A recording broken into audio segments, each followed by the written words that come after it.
You have meddled in the primal forces of nature, and you will atone.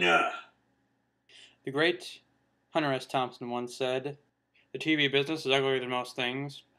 It is normally perceived as some kind of cruel and shallow money trench through the heart of the journalism industry, a long plastic hallway where thieves and pimps run free and good men die like dogs for no good reason."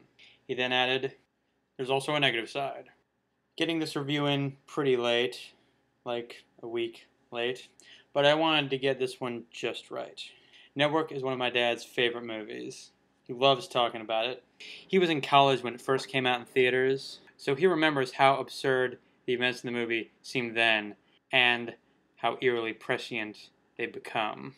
It's a very 70s movie that dates itself immediately, but what was true then is just as true now, if not more so. Unless Sidney Lumet and Patty Chayefsky actually had a time machine, I don't think even they could have guessed how, prophetic this movie would become. Not only has so much of what this movie proposes come to pass, but we're even further down the rabbit hole of insanity than that, and still falling.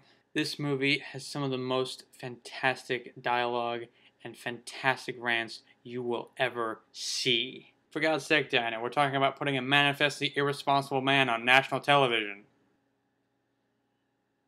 Watching it now, there's this bizarre realness to the performances and the setting and the day-to-day operations of this network on the verge of collapse. They'll do anything for the rating. Every single actor in this movie is perfect.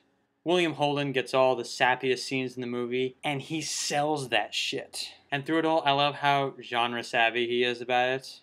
Music up with a swell, final commercial. Faye Dunaway's character could easily have been just this one-dimensional frigid bitch, and most good movies would just do that.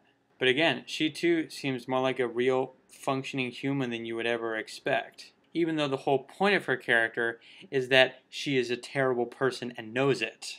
I'm Diana Christensen, a racist lackey of the imperial ruling circles. These days it sometimes seems like journalists and newsmen and pundits, if they can't be Edward R. Murrow, they want to be Howard Beale.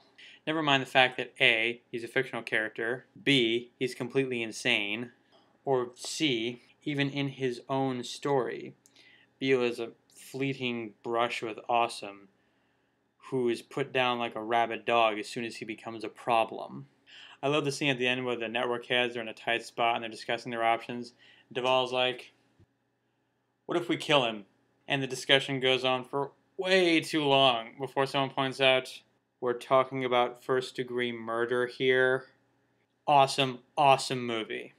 Thanks for watching, and happy Father's Day. This one's for you, Dad. Turn off the review! Turn it off as I'm speaking to you in this sentence! Turn it